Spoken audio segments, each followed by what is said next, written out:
Verjetno se sprašuješ, zakaj bi mogla delati vaje v nosečnosti, se bom s tem ukvarjala pol po porodu, ko bom rabila oblikovati telo oziroma stabilizirati telo. Ampak ni vse tako, kakor misliš, ker v nosečnosti lahko naredimo dve stvari. In sicer si izjemno olajšamo nosečnost in porod in poporodno obdobje. Kako?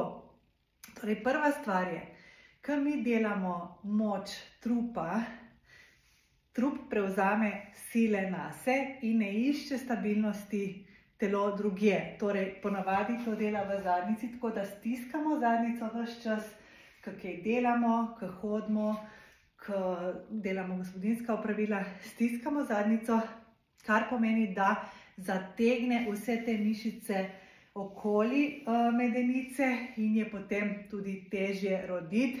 Medenično dno je zakrčeno, ker stalno stiskamo rit, ker telo išče stabilnost drugje. Ko imamo pa mi aktivirane in močne stabilizatorje trupa, kar dosežemo z vadbo, pa telo ne išče stabilnosti v zadnjici.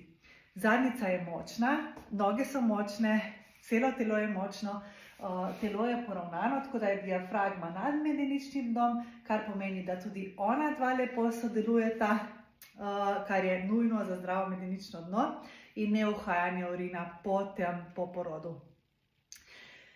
S tem, da si v nosečnosti izjemno olajšamo že samo stabilnost, moč in nošenja in razne opravke, to je, se mi zdi, tako neka logična stvar.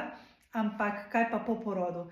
Po porodu, če imamo mi neko dobro osnovo, če smo že v nosečnosti zgradili neko dobro osnovo v transverzusu, kar v svojih programih izjemno dosti poudarjam, torej, da ta ozaveščenost, kje je transverzus, z dihanjem, z vlečenjem trebuha na pravilen način in imamo pol tudi kontrolo po porodu, ker je ta mišica izjemno pomembna, zato, da začne spet vse normalno delovati, da smo stabilni, da medenično dno in diafragma potekata nemoteno, da sodelujeta nemoteno in skratka, da je vse tako, kakor treba. Tudi moč hrbta delamo v nosečnosti, zato da pol po porodu, ko dojimo, ko smo stalno tako, ne bolijo te mišice hrbta, da ne govorimo o zadnjici, kako je pomembna, ker je to nekako središče našega telesa in če je švoh, se vse poruši.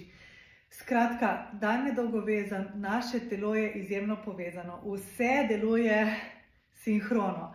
Skratka, rame ne delujejo v odsotnosti od stopal ali pa kaj drugega. Skratka, vse je povezano, zato moramo imeti vse te komponente nekako povezane in delati na njih. Od dihanja, drže, moči, za celo telo, gibljivosti, skratka vsega. Naj vas pa pomirim, da ni treba doktorirati iz tega in ni treba delati vsega ločeno, da ne rabiš 5 ur zdaj zgubiti, da boš delala nekaj časa dihanje, nekaj časa vaje za moč, nekaj časa vaje za trebuh, nekaj časa vaje za rit, nekaj časa, kaj smo še rekli, za medenično dno, za vse mobility, skratka, ne rabiš.